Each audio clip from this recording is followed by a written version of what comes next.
There's another universe. Please make some noise. Hey my little raggities, what is up? How are we doing? How are we feeling? If you are new here, I am Raina Swan, aka your new book bestie.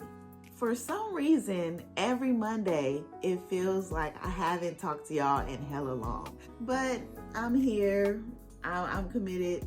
I can't tag on any more days. Because if I do, I'm gonna just get burnt out. Now, once I start making the coin to be on here, then we can make some arrangements. We can make some arrangement, but but yeah, no. 2 days all I got. That's all I got. Anywho, y'all know why I'm here and what I came to do, honey. Okay. I read 12 books in May. And I had some DNFs that, quite frankly, we don't even need to talk about. Do I remember every single book that I read? For the most part, yes. Okay, so we're gonna rank them. We're gonna start with my least favorite from the month. And this award goes to Milk, Blood, and Heat. You guys saw me pick this up from Goodwill, and I can absolutely confirm that they had absolutely every right to send this to Goodwill. It wasn't bad per se. It's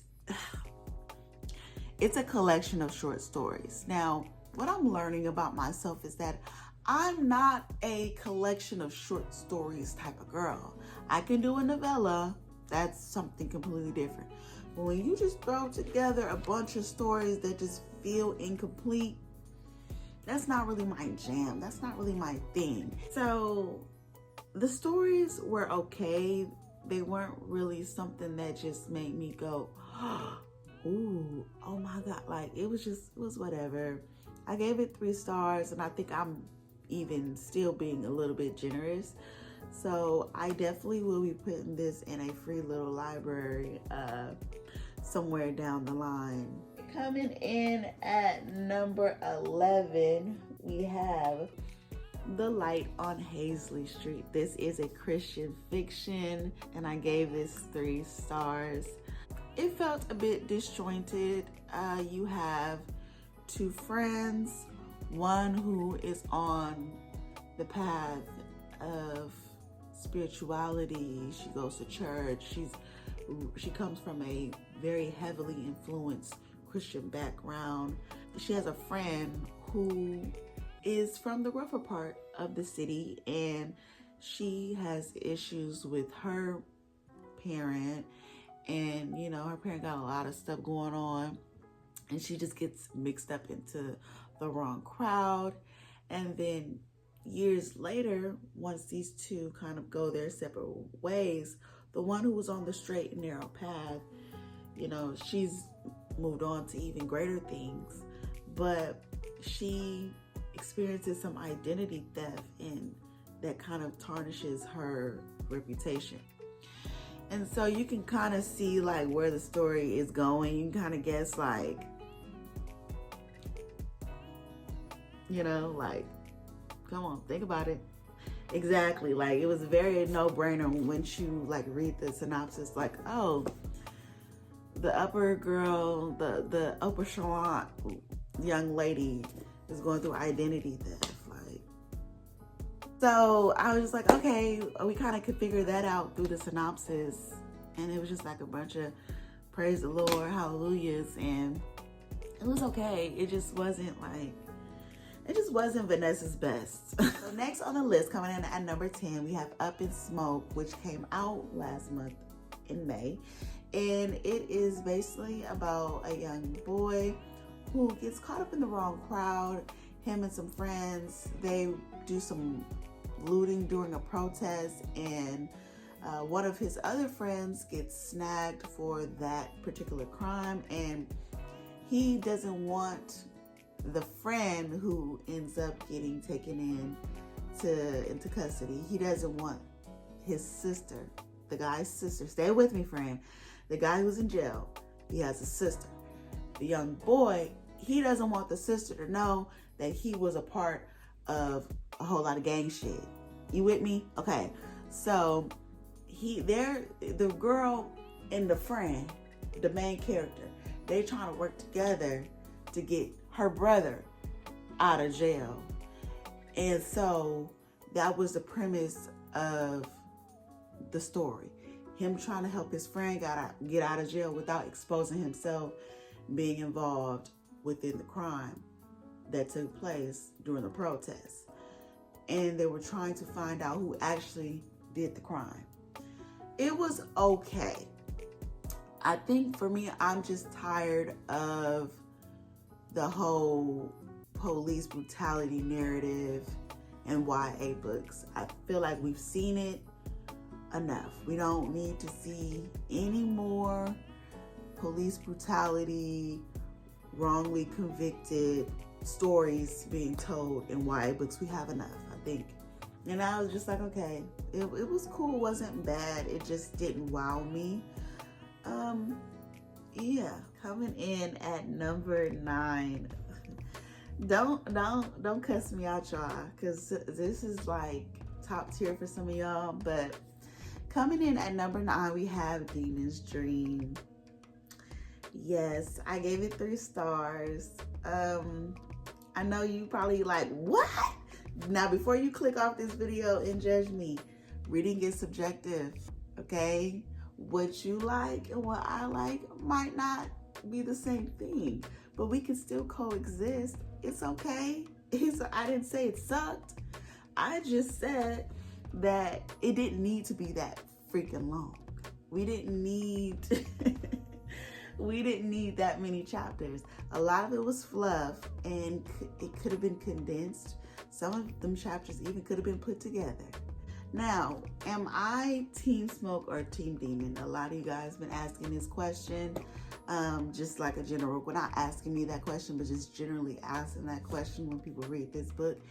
And at first, I thought I was Team Stack. Or no, I'm thinking Sinners. At first, I thought I was Team Smoke, right? But then I realized both of them niggas is crazy. I'm Team Me. Okay? It's just big me. I know this is fiction. Okay? I know that. I get that, friend. I get it as fiction.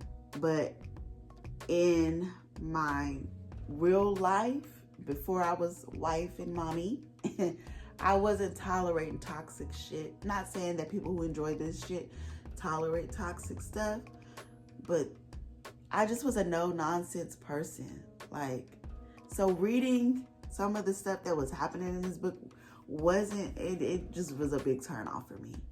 And I didn't like it. I didn't like it. It was borderline abusive. Because I'm not going for none of that. You're not about to spank me. You're not. You're not about to tell me to shut the fuck up. And I'm like, ooh, get the coochie wet. Like, no. No, it just, no. No, you'd be better off at saying please, Raina. Because, like, all of that, you trying to bark on me, bark down on me, talk down to that. I'm not going for none of that. Like, this, after 30 days, I will be gone with the wind fabulous because you're just not going to see me. I don't care how cute you is. I don't care about none of that. Okay? So, it was entertaining. I will say that from the beginning to the end, it was very entertaining. But a lot of it was back and forth. You shut the fuck up. No, you shut the fuck up. Go to sleep. I'm asleep. Like, it was just a lot of that back and forth, ping-ponging between two dominant personalities, between Dream and Demon. And a lot of that could have been cut out. Yeah, so that's my take. It doesn't take away from how anybody else feels about it. You thought it was infinity stars, 5 stars, 4 stars, whatever. That's your prerogative. And I'm with you on that. I support that. Next on the list, we have a 4-star read which is Home Before Dark by Riley Sager. This is a book that I think I probably should read again in October because it does give you all the spooky, creepy, scary skeleton vibes that you need for the fall winter, for the fall weather. However, I did do the physical and listen to the audio. Now, where I messed up is listening to the audio and not following along with the book because I was doing a lot of dishwashing, clothes folding, store errand running. So a lot of the times, you know, I would zone out and zone in and be like, ooh, what they talking about? So it is a very good story and it has a lot of twists and turns, and I feel like I just need to reread it to lock in. But the twists were really good, and leading up to the twist, it was really good. So let me tell you what it's about, friend. It is about a family who has moved away from a small town because their house is haunted. And the father of who is the head of the household, he writes a tell-all novel that just does numbers. Everybody loves this book, but his daughter is suffering because of it, because he's written some stuff in his book about his daughter that she don't even remember. And now that he has given her the home, she decides to go back, but you know, her dad and her mom really don't want her to go back to this small town or this home because of course there are some hidden dark secrets that they just don't want her to uncover. So she's like, I don't care what y'all talk about, I'm going back because y'all not gonna put this stuff in this book and have me looking crazy and I can't even remember what the hell happened. I'm going back to figure out what exactly happened. So that was the gist of the book, and it was really good. You know, Riley is a bit of a hit or miss author for me, so going into this I was a little like, I don't know if I'm gonna like this, but I did. So there's that on that. Coming in at number 7, we have Black Girl Gone. Now with Black Girl Gone, I read this with my book club, the official chapter chat over on Fable. If you have not joined, join us. We always have a very good time. You know, read at your own pace. We do one book a month, no pressure. Nobody's gonna be banging on your door like, did you read chapter 5? Like, nobody's doing that. So don't be scared. Just come on over and join us. And you don't have to read every pick of the month. You don't feel like reading in June and you want to come back and join and read with us in July, feel free. Hell, if you want to come back in August. So it's based on what you want to read. So yeah, join us, y'all. We be having a good time, okay? But yeah, we read Black Girl Gone in May, and it was okay. A lot of twists, a lot of turns, and a whole lot of ass whoopings needed to be handed out, okay? Charmaine, our main character, she comes back to town after being abducted for years and years. And we get to see what happened to her, how everything played out, how she made her grand escape.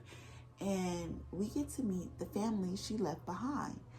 And they're trash. I'm gonna just say that. But yeah, the story was very entertaining.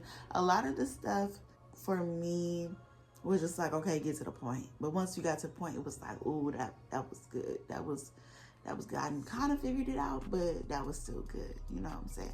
So it was a really good read. We had a really good time. I think that this is something that you should read if you are interested in reading more thriller books by Black authors. This is something that you could start with because it starts off good and it ends good. So take that information and do what you want to do with it. There we go. Coming in at number 6, we have The Way I Used to Be. Now, Amber Smith, girl, is this YA? I don't know if this is YA, but I'm assuming it. I don't know. It has some very heavy themes. So this is about young Eden, who was tragically raped by her brother's best friend. Yeah. And so we get to see Eden make some very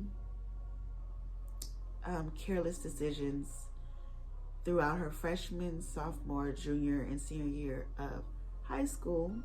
And it's just like Eden girl was spiraling. She was spiraling after the situation with her brother's best friend.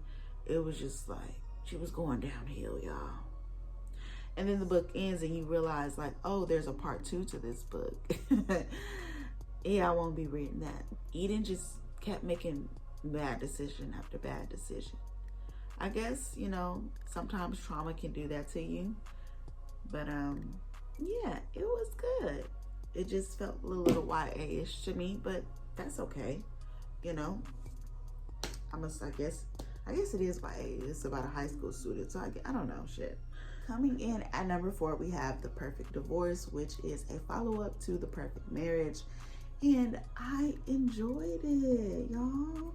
I was fortunate enough to get the audio, and I did a buddy read with Kim, and we had a good time.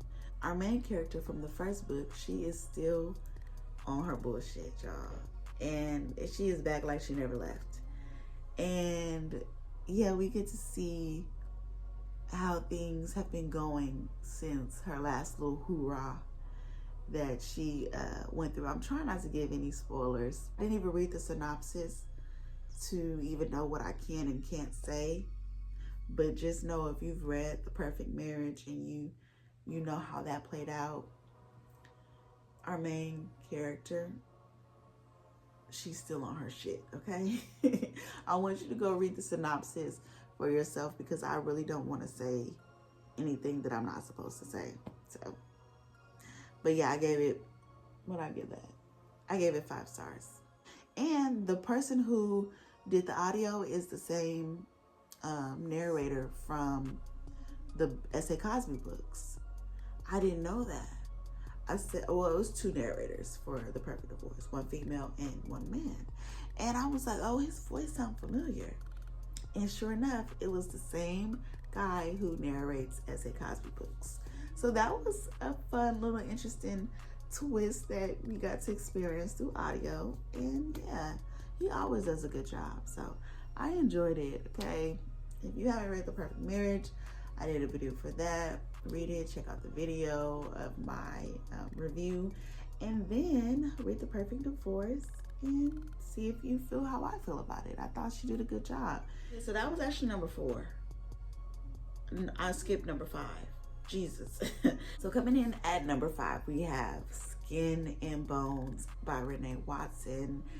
And y'all, this was good. I gave it 4 stars. It is about Lena Baker, who is head over heels in love with her fiance. Everything is great, but he makes a shocking confession to her that just breaks her heart, and she has to try to find herself and find her balance between friendship, love, and motherhood, all while grieving. So we get to see a lot of heavy themes in this book, but it's very poetic, and it is kind of like an ode to Black women with curves who were told that their bodies weren't good enough, that they weren't beautiful because of their bodies, that, you know, they should be questioned about where their placement in the world because of their appearance. So I thought it was a good read. So for number 3, we have Blood in the Water by Tiffany D. Jackson. You guys, I ate this book up. Now, yes, it is middle grade, and you know, it's for the children, but I love Tiffany D. Jackson. Tiffany could come out with a book of nursery rhymes and I would probably buy it. I loved it. It is about Kalani, a young girl who is going to visit friends of the family in the summer to, we all about to say Staten Island, Martha's Vineyard. So she's going to Martha's Vineyard for the summer, but she would really rather be at home talking to her father, who is in prison for some things that she's trying to get down to the bottom of, because there is no way her daddy could have did this. In her mind, she's like, my dad is innocent, and I need to figure out who is actually the culprit. Now, while she's at Martha's Vineyard visiting friends of the family, there is a body that, you know, is found on the island, and she's trying to get down to the bottom of that as well. I think Tiffany did a really good job of keeping this simple enough for children to understand, while educating them on the ways that our police system wrongfully incriminates people, as well as, you know, teaching children that everybody can't be trusted, and teaching children that it doesn't matter how much money you have, it doesn't matter your status, but what matters is what's in your heart and your how you value people and how you treat people. You know what I'm saying? Just because you have a lot of money, that doesn't make you a good person. And I feel like Tiffany did a really good job of displaying that in the story. So there's just a lot of things that children can take away, and still being entertaining enough for an adult to read it and be like, oh, this is really good. So kudos to you, Tiffany. 5 stars. So we're going to get down to our last 2 picks. Y'all, coming in at number 2, we have Listen for the Lie. I ate this book up. I think I read this in like 48 hours. 24 or less. 48 or less. I don't know. But yeah, it was really, really good. I feel like I talked about this book enough on this channel. I don't know. But it's about 2 best friends. One dies. One is found covered in her blood, but she don't have no memory of what happened. She moves away, finds out that there's a podcast called Listen for the Lie, who is investigating her best friend's murder and what happened. Her, the friend who, you know, was found with all the blood on her, she decides to go back to the small town where it all happened to just kind of dig around a little bit. Even if that means she uncovers that she did actually have something to do with her best friend's murder. Now, what I really loved about this book is that not only was it very entertaining as far as in terms of trying to figure out who done did what, that was very entertaining. The podcast that Amy threw in there really keeps you on your toes, really keeps you engaged with what is going on.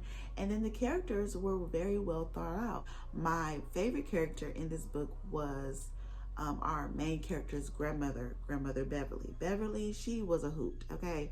That lady had a joke for everything. And I love books that have dry humor and a lot of puns and characters that laugh about shit that shouldn't necessarily be funny.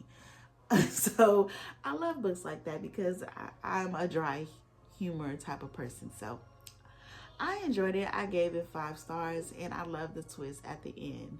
And I was tabbing as I was going along because there was a lot of things that I was like, I know that's right. And there's a lot of yellow tabs in here because a lot of shit was funny and it really shouldn't have been. But hey, Amy girl, I'm gonna have to look into your catalog and see what else you've written. But yeah, I loved it. So coming in at number 1, we have Junie. Now, I kind of read this with Bren's book club called Books and Busy with Bren D. And yeah, I really enjoyed it. I gave it 5 stars. It is about young Junie, who is born a slave, and she was entrusted to be a maid for her master's daughter. Now, while they have a good relationship, we uncover a lot of different things. I did a full review for this book on my page, so I won't talk about it a little too much. What I really enjoyed about this book was the emotions that Erin was able to pull out of her characters, and I enjoyed the romance aspect. I enjoyed how Junie was protected by her family, even though she didn't realize it. I enjoyed the love that she had for her family. And I think what really stuck with me was the grief that Junie experienced and how she had to get over her anger in order to really do the things that she needed to do to allow her own dreams to manifest. So, yeah, I enjoyed it. And those are the 12 books that I read this month, y'all. I told Fable that I was going to read 150 books this year. Why would I say that? I don't have 150 books in me. I don't think I can do it. Maybe 115, maybe 120, but 150 is crazy. And I absolutely dread making these end of the month videos because I'm like, dang, I have to remember how I felt. I have to remember what it's about. I have to remember, like, and that was 30 days ago when I read this book. Like, it's just a lot. It's a lot. So maybe the next time I'll just do a yes, no, maybe video. How about that? I think I'll do that. So yeah, that's it. Happy reading. Happy June. I hope you had some good picks for the month. Have you read any of these books? Or what was your favorite book from May? Drop down in the comments and let me know so we can yap about them, okay? And yeah, I will see you guys in the next video.